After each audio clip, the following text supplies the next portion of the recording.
চানবাৰীৰ নিজ বাসগৃহ পালেহি প্ৰবীণ সাংবাদিক প্ৰফুল্ল গোবিন্দ বৰুৱাৰ নশ্বৰ দেহ। দেওবাৰে নিশা গুৱাহাটীৰ এখন ব্যক্তিগত হাস্পতালত শেষ নিশ্বাস ত্যাগ কৰিছিল প্ৰবীণ সাংবাদিকগৰাকীয়ে আৰু আজি গুৱাহাটীৰ নৱগ্ৰহ শ্মশানত ৰাজ্যিক মৰ্যাদাৰে শেষকৃত্য সম্পন্ন কৰা হ'ব সাংবাদিকগৰাকীৰ। অসমৰ সংবাদ জগতৰ মহিৰু প্ৰফুল্ল গোবিন্দ বৰুৱা আৰু নাই। দেওবাৰে নিশা 9:30 বজাত তেওঁ শেষ নিশ্বাস ত্যাগ কৰে।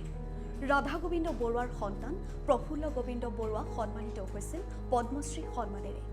পি.জি. বৰুৱা হিচাপে সকলোৰে পৰিচিত প্ৰফুল্ল গোবিন্দ বৰুৱা। তেওঁ আছিল দ্য আছাম ট্ৰিবিউনৰ সম্পাদক, ট্ৰিবিউন গোষ্ঠীৰ অধ্যক্ষ। বিশিষ্ট সাংবাদিক সম্পাদক পদ্মশ্ৰী প্ৰফুল্ল গোবিন্দ বৰুৱাৰ মৃত্যুত ৰাজ্যজুৰি শোকৰ ছাঁ। দেওবাৰে নিশা গুৱাহাটীৰ এখন ব্যক্তিগত হাস্পতালত দ্য আছাম ট্ৰিবিউনৰ সম্পাদক প্ৰফুল্ল গোবিন্দ বৰুৱাই শেষ নিশ্বাস ত্যাগ কৰে। সিংহপুৰুষ ৰাধা গোবিন্দ বৰুৱাৰ সুযোগ্য সন্তান আছিল প্ৰফুল্ল গোবিন্দ বৰুৱা। বাৰ্ধক্যজনিত কাৰণত চিকিৎসাধীন অৱস্থাতে শেষ নিশ্বাস ত্যাগ কৰে বিশিষ্ট সাংবাদিকগৰাকীয়ে। মৃত্যুৰ সময়ত তেওঁৰ বয়স আছিল 94 বছৰ। তেওঁৰ মৃত্যুৰ খবৰ বিয়পি পৰাৰ লগে লগে ৰাজ্যৰ সংবাদ ক্ষেত্ৰত গভীৰ শোকৰ ছাঁ পৰে। আজি হাস্পতালৰ উপৰিও ট্ৰিবিউন গোষ্ঠীৰ কাৰ্যালয়ত অজস্ৰ গণমুগ্ধই তেওঁক শেষ শ্ৰদ্ধাঞ্জলি জনাবলৈ ভিৰ কৰা পৰিলক্ষিত হয়। সংবাদ ক্ষেত্ৰৰ পৰা আৰম্ভ কৰি সাহিত্য, সংস্কৃতি, ৰাজনীতি সকলো ক্ষেত্ৰৰে লোকে ভিৰ কৰিছে ট্ৰিবিউন গোষ্ঠীৰ কাৰ্যালয়ত। 1932 চনৰ 26 জুলাইত ডিব্ৰুগড়ত জন্মগ্ৰহণ কৰা বৰুৱাই দীৰ্ঘ আৰু বৰ্ণিল জীৱনকালত অসমীয়া সংবাদ মাধ্যমৰ ভেটি সবল কৰাত গুৰুত্বপূৰ্ণ ভূমিকা পালন কৰিছিল। সাংবাদিকতা ক্ষেত্ৰখনলৈ আগবঢ়োৱা অৱদানৰ বাবে ভাৰত চৰকাৰে তেওঁক 2018 চনত তেওঁৰ চতুৰ্থ অসামৰিক সন্মান পদ্মশ্ৰী বঁটা প্ৰদান কৰিছিল। যোৱা ফেব্ৰুৱাৰী মাহত কৃষ্ণকান্ত সন্দিকৈ ৰাজ্যিক মুক্ত বিশ্ববিদ্যালয়ৰ তৃতীয় সমাৱৰ্তনত প্ৰফুল্ল গোবিন্দ বৰুৱাক ডক্টৰেট ডিগ্ৰীও প্ৰদান কৰা হৈছিল।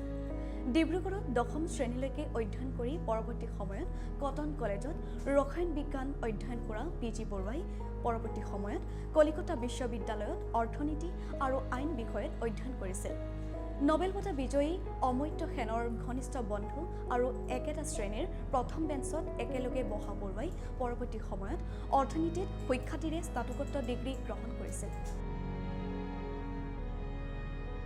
LLBত কলিকতা বিশ্ববিদ্যালয়ৰ ভিতৰতে প্ৰথম শ্ৰেণীৰ প্ৰথম স্থান দখল কৰি সুখ্যাতিৰে মেডেল অৰ্জন কৰিছিল বৰুৱাই। কলিকতাত BA পৰীক্ষা দি উঠিয়েই দ্য ষ্টেটছমেন কাকতৰ সম্পাদকীয় পৃষ্ঠাত কাম কৰি থাকোঁতে প্ৰফুল্ল গোবিন্দ বৰুৱাই দ্য আছাম ট্ৰিবিউনৰ বাবে বা-বাতৰি প্ৰেৰণ কৰিছিল আৰু বা-বাতৰি প্ৰেৰণ কৰাৰ লগতে নিয়মীয়াকৈ তেওঁ সম্পাদকীয়ও লিখিছিল। পিছত গুৱাহাটীলৈ উভতি আহি তেওঁ আছাম ট্ৰিবিউনৰ সম্পাদনাত সম্পূৰ্ণকৈ জড়িত হৈ পৰিছিল। বিশিষ্ট সাংবাদিকগৰাকীৰ মৃত্যুত ৰাজ্যৰ সংবাদ জগতত শোকৰ ছাঁ পৰিছে। ৰাজ্যৰ মুখ্যমন্ত্ৰীৰ পৰা দেশৰ প্ৰধানমন্ত্ৰীলৈকে সকলোৱে গভীৰ শোক প্ৰকাশ কৰিছে। সামাজিক মাধ্যমযোগে মুখ্যমন্ত্ৰীয়ে শোক প্ৰকাশ কৰি লিখিছে, দশক ধৰি অসমৰ সংবাদ ক্ষেত্ৰক মহিয়ান কৰা প্ৰবীণ সাংবাদিক তথা আছাম ট্ৰিবিউন গোষ্ঠীৰ স্বত্বাধিকাৰী, পৰিচালন সঞ্চালক, সম্পাদক মোৰ অতি শ্ৰদ্ধাৰ প্ৰফুল্ল গোবিন্দ বৰুৱাৰ দেহাৱসানৰ খবৰ শুনি অতিকৈ মৰ্মাহত হ'লোঁ। অসমৰ সংবাদ গোষ্ঠীৰ এক বিচক্ষণ ব্যক্তিত্ব প্ৰফুল্ল গোবিন্দ বৰুৱা আছাম ট্ৰিবিউন গোষ্ঠীৰ দ্বাৰা বাতৰি কাকতৰ এক জাউতিযুগীয়া ধাৰা সৃষ্টি কৰিছিল। মহিৰুগৰাকীৰ অৱদান অসমৰ সমাজ জীৱন তথা সংবাদ ক্ষেত্ৰই চিৰদিন স্মৰণ কৰিব।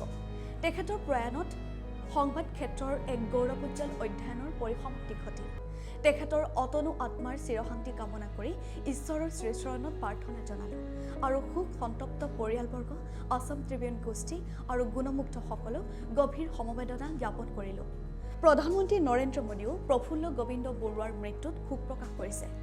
তেওঁ এক্সত লিখিছে, দ্য আছাম ট্ৰিবিউন গ্ৰুপৰ সম্পাদক তথা পৰিচালন সঞ্চালক শ্ৰী পি.জি. বৰুৱাদেৱৰ বিয়োগত মৰ্মাহত হৈছোঁ। সংবাদ মাধ্যমৰ জগতখনলৈ আগবঢ়োৱা অৱদানৰ বাবে তেওঁ চিৰস্মৰণীয় হৈ ৰ'ব। অসমৰ প্ৰগতিক আগুৱাই নিয়াৰ লগতে ৰাজ্যৰ সংস্কৃতিক জনপ্ৰিয় কৰি তোলাৰ প্ৰতিও তেওঁ উৎসাহী আছিল।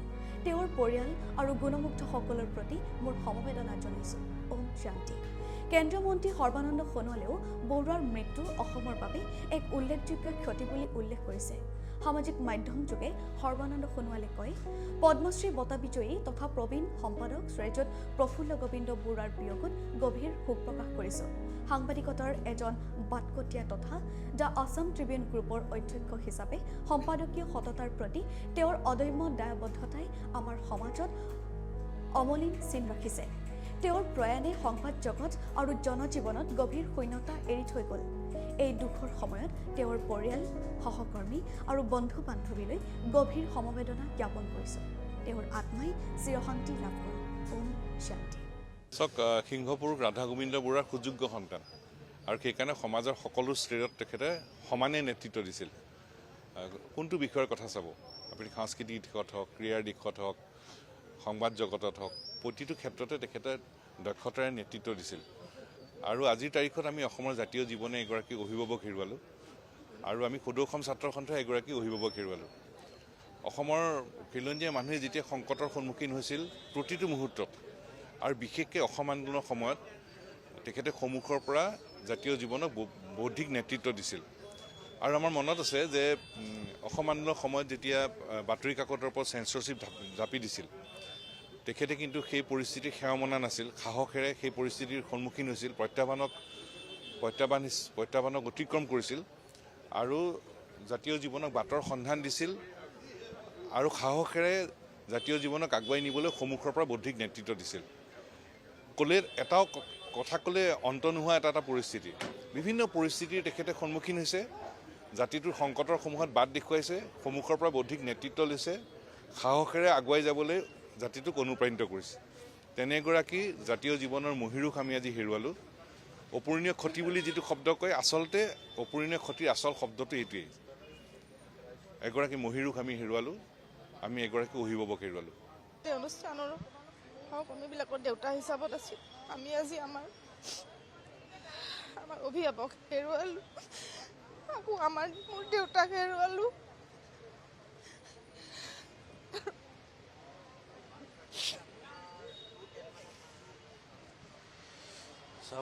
আজি অভিভাৱকহীন হৈ পৰিল দাস। দেৱৰ মৃত্যুত কেৱল সংবাদ জগতেই নহয়, অসমৰ বৌদ্ধিক জগতে, অসমৰ জাতীয় জীৱনে এগৰাকী অভিভাৱক হেৰুৱাৰ দৰে হ'ল। তেখেত অসমৰ সংবাদ জগতৰ এগৰাকী অন্যতম মহীৰূহ আছিল আৰু তেখেতৰ মৃত্যুত জাতিটোক মনে প্ৰাণে ভাল পোৱা এগৰাকী অসম সন্তানক ৰাজ্যখনে হেৰুৱাইছোঁ।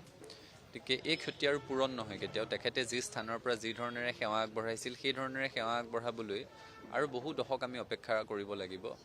বিশেষকৈ অসমৰ জাতীয় জীৱনৰ বিভিন্ন সংকট কালত তেওঁৰ ভূমিকা যি ধৰণেৰে লৈছিল, ঐতিহাসিক অসম আন্দোলনৰ সময়ত চৰকাৰী হেঁচাত নতশিৰ নহৈ আন্দোলনৰ সত্তাটোক সন্মুখৰ পৰা পৃষ্ঠপোষকতা কৰা, আন্দোলনৰ বা বাতৰি জনসমাজত কঢ়িয়াই লৈ গৈ আন্দোলনটোক গণমুখী কৰাত তেখেতৰ যি বিশেষ ভূমিকা আছিল, তাক আমি সদায় কৃতজ্ঞচিত্তে স্মৰণ কৰিম। তেখেতৰ মৃত্যুত ছাত্ৰ সন্থায়ো এজন অভিভাৱক হেৰুৱাইছোঁ। গতিকে আমাৰ গভীৰ শোক প্ৰকাশ কৰিছোঁ আৰু শোকসন্তপ্ত পৰিয়ালবৰ্গলৈ সমবেদনা জ্ঞাপন কৰিছোঁ।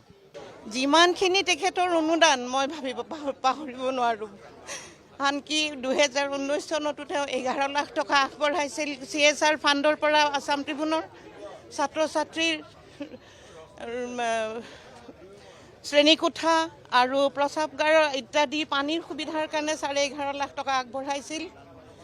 যিকোনো কথাই হওক, ছাৰে কিবা এটা হ'লেও কলেজলৈ পঠিয়াই দিয়ে। আনকি আছাম ট্ৰিবিউন যেতিয়া পুৰণি বিল্ডিংটো ডিমলিছ কৰা হয়, তেতিয়া ছাৰে সেই গোটেই বস্তুখিনিও কলেজলৈ পঠিয়াই দিছিলে।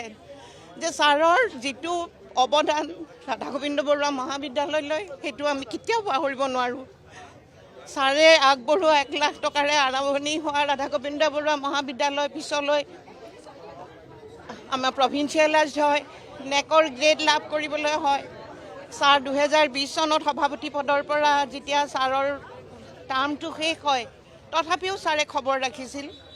ইয়াৰ পিছৰ পৰ্যায়ত মই অধ্যক্ষ হিচাপে অৱসৰ লওঁ, কিন্তু তথাপিও ছাৰে কেতিয়াবা কাটচিত ফোন কৰি সোধে কলেজখন কেনেকুৱা আছে।